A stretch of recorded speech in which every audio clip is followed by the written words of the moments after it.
Hi, guys. How's it going? So, before we get into the topic of today's video, I need to regale you with a little bit of a story. So, on Wednesdays, I typically like to sleep in. It's my day off. I usually go to bed about 10, 11 p.m. every night. And I like to get good long sleep because typically I'm up pretty early in the morning for work. Well, this morning, I was stirred awake. No idea what had occurred to make me just wake up at 4 o'clock in the morning, but I did. And I looked over at my wife and she's fast asleep. I'm like, huh. So I go and check in the living room. There's nothing going on over there. Our pets are asleep. Everything's chill. I'm like, okay, I guess I'm awake now. Might as well get my cup of coffee and, I don't know, screw around on my phone for a little bit. There's nothing really going on. I don't want to wake my wife up. So I do just that. I go and I get my cup of coffee and I open up Twitter. And what's the first thing that I see? Stephen Colbert's Lord of the Rings movie. Now, if there was ever a sentence that just made you wanna just spew vomit, or a sentence that just does spew vomit. It is Stephen Colbert's Lord of the Rings movie. What the fuck are we doing? What are we doing? Let's get into this. Huh. The comedian, that using that term loosely, and writer landed a new gig now that his late night TV show is ending this May. Let's not go into why he's not going to be on late night TV post May. The next Lord of the Rings movie will be co-written by two of the franchise's biggest fans, Stephen Colbert and his son. Oh, goody. That's just so wonderful. Now, for the record, it has been long documented that Stephen Colbert is a fan of Lord of the Rings. Nobody's going to call that into question, okay? However, Stephen Colbert is also a massive left wing political propagandist. And you just know he is going to inject all of his politics into this film that he's writing. Why are you letting Stephen Colbert write a film? Anyway, the news was announced today by Peter Jackson in a social media video shared by Warner Brothers, which is distributing the 2027 film. What they are referencing by the 2027 film is not this disaster in the making with Stephen Colbert. What they are referencing is another disaster in the making called The Hunt for Gollum. Anyway, in this clip shared on March 25th, that being today, Jackson shared he wanted to give fans an update on the Hunt for Gollum installment. The script is coming together really well. Yeah, I'm sure it is. And I think it's going to be a really good film. That's what you guys said about War of the Rohirrim. The filmmaker said before revealing Colbert as the writing partner in their endeavor. You know what the books mean to me and what your films mean to me, the late night TV host said to Jackson. But the thing I found myself reading over and over again were the 6 chapters early on in the Fellowship of the Ring that y'all never developed into the first movie back in the day. It's basically the chapter 3 is company through Fog on the Barrow Downs. And I thought, oh, wait, maybe that could be its own story that could fit into the larger story. Could we make something that is completely faithful to the books while also being completely faithful to the movies that you guys had already made? No, no, you can't. You can be faithful to one or the other, Stephen. Thing of it is, you cannot be faithful to J.R.R. Tolkien's work while trying to be faithful to something that took immense amount of liberties with J.R.R. Tolkien's work. It's very common knowledge how I feel about the Jackson films. Great films, terrible adaptations. Okay. And you cannot say you're going to be faithful to Tolkien while simultaneously saying that you are going to be faithful to Jackson. It just doesn't work. It just does not work at all. But anyway, let's continue. What is the Stephen Colbert Lord of the Rings movie? Oh man, that sentence. That shouldn't be a thing, right? That's just disgusting. Doesn't that just make you feel gross hearing that and reading that? It's the Stephen Colbert Lord of the Rings movie. What is it titled? As previously noted, the upcoming film is titled The Lord of the Rings for The Hunt for Gollum. That's not the movie that Stephen Colbert is working on. He's working on something else. The movie's official logline reads 14 years after the passing of Frodo, Sam, Merry, and Pippin set out to retrace the first steps of their adventure. Meanwhile, Sam's daughter, Eleanor, has discovered a long buried secret and is determined to uncover why the War of the Ring was nearly lost before it ever began.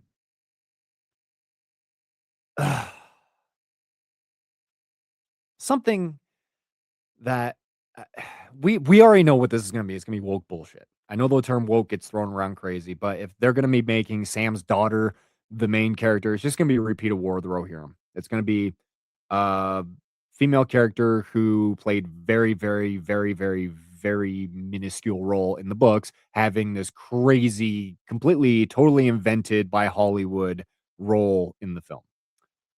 But the thing that I want to touch on more than anything else is this right here, talking about the chapters that they picked out to adapt.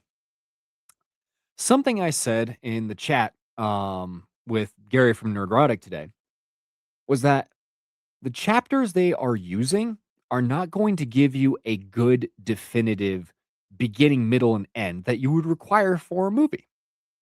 It's going to be awkwardly placed within the context of Fellowship of the Ring. And it's going to be even more awkwardly placed into the context of that film by the fact of the actors who played the hobbits are 20 years older, 26 years older than they were, actually 27, 28 years older than they were when they actually originally filmed the trilogy. So you're going to have to recast or use a ton of de-aging tech, which I don't think this Warner is going to want to pay for. And I got to think, I was like, why would you do that? Why would you do that? And the general consensus is, well, they want to add in things that Tolkien fans clamored for back in the day that were skipped out on by Jackson and crew when they made the original trilogy. And I thought to myself, nobody, and I mean nobody back then, gave two hoots about Bombadil being taken out of the film, because everybody, even the zealots like me, realized that including Bombadil would have really screwed up the pace of the film, and it would have slowed everything down to a crawl. It would have been out of place. It wouldn't have really worked, and we understood that. Nobody complained about these 6 chapters being omitted. And if they did, they're a very tiny, tiny, tiny, tiny, tiny minority. Would I have liked to have seen it? Sure, because, I'd like the thing to be adapted very accurately. But at the end of the day, I understand why they took it out. Now, in the Lord of the Rings appendix, the thing that Warner Brothers has access to, they have the rights to it. There are a plethora of stories that they could have adapted. You could have done The Fall of Arnor and the Rise of Angmar. You could have done Balin's failed expedition. You could have done the wars in the north that were going on at the time of the War of the Ring with Dane Ironfoot and King Bran. You could have done that. Could have done that. You could have done guys could have tried again with Helm Hammerhand. You guys could have tried again with that, try to fix your first mistake that you made with War of the Rohirrim. But then I really got to thinking. I got to thinking because I was thinking about what I was going to include in this video, what I really wanted to say and talk about. And while I was making myself some lunch, it dawned on me. I had an epiphany.